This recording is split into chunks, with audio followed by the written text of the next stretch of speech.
Hello for the 29th Sunday in Ordinary Time. Using a little bit that first reading from Isaiah 53, 10 to 11, two verses.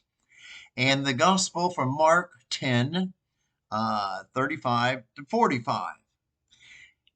And it deals with some of the apostles and Jesus, of course. And, well, what is he really trying to say? You know, Peter, James, and John were probably the three of the greatest disciples or apostles or really close to Jesus. And in today's gospel, we have James and John. And James and John's attitude is very much like the rest of the world's attitude sometimes. And with Jesus, they went to Jesus and said, we have a favor for you to do for us. Maybe if you could or would, maybe you should. When you come into what we're moving toward, the kingdom of God, or whatever you're going to call it, your power, your reign, your whatever, just have James and John, us two, at your right and left in what's going on, in important positions. And you know what Jesus says? Jesus comes from his heart, from his inside. You don't know what you're asking for. James, John. Can you do what I'm doing? We can. Jesus says, which you don't know what you're asking for. And then he gives the deep insight, not only for these two, but the rest of us. And that has to do with our thrust in life. And our thrust in life, bottom line, can be, what can you do for me?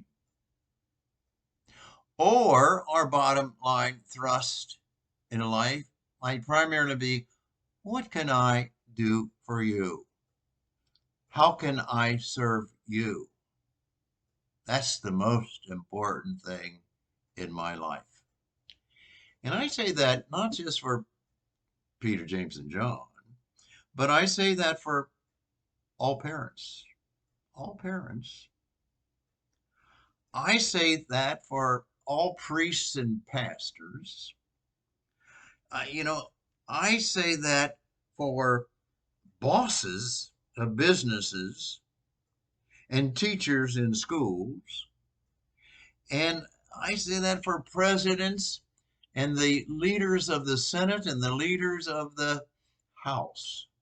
I'd say that for what can I do for you as opposed to what can you do for me? And that's what James and John were asking Christ, according to the rebuttal that Christ comes back with. So the answer is in that gospel, and Jesus Christ says, he's already said it other ways. Whoever wishes to be great among you will be the servant of all. Whoever wishes to be great among you will be the slave of all. That's the opposite of James and John's thrust. Then Jesus looks to himself, and he looks to himself and where he came from and where he's going and what he's trying to do. And he says this, for the Son of Man, he's the Son of Man, one of those servants of God. The Son of Man did not come to be served, but to serve. And that's why, in spite of Peter, when he says, I'm not going to let you go down to Jerusalem and suffer and die, he said, get behind me, Satan. And that's why in today's gospel, he's saying to James and John, You don't know what you're asking for, or you don't know what you're talking about. And they sort of said, well, yes, we do. But no, you don't know what you're asking about. You're called to serve other people. You're called to put the other person before you. So easily said, and so with difficulty done.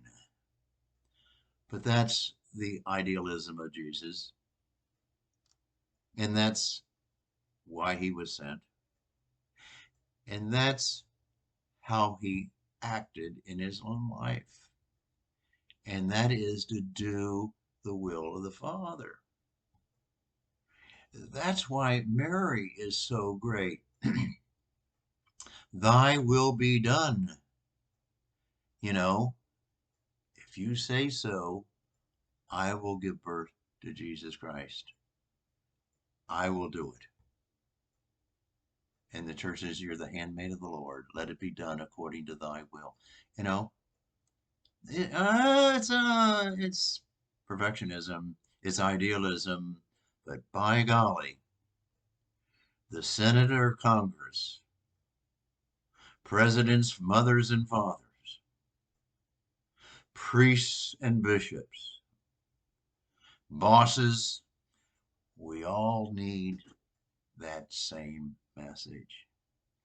And if we do, it'll be a better world. And I'll be a better person.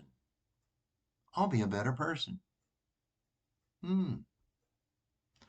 Think about Peter, James, and John. They were good people. And they did a heck of a lot of service, but not always. We're called to do service, and we do some service, but not all the time. Think about those two guys. You don't know what you're asking about. Have a good day.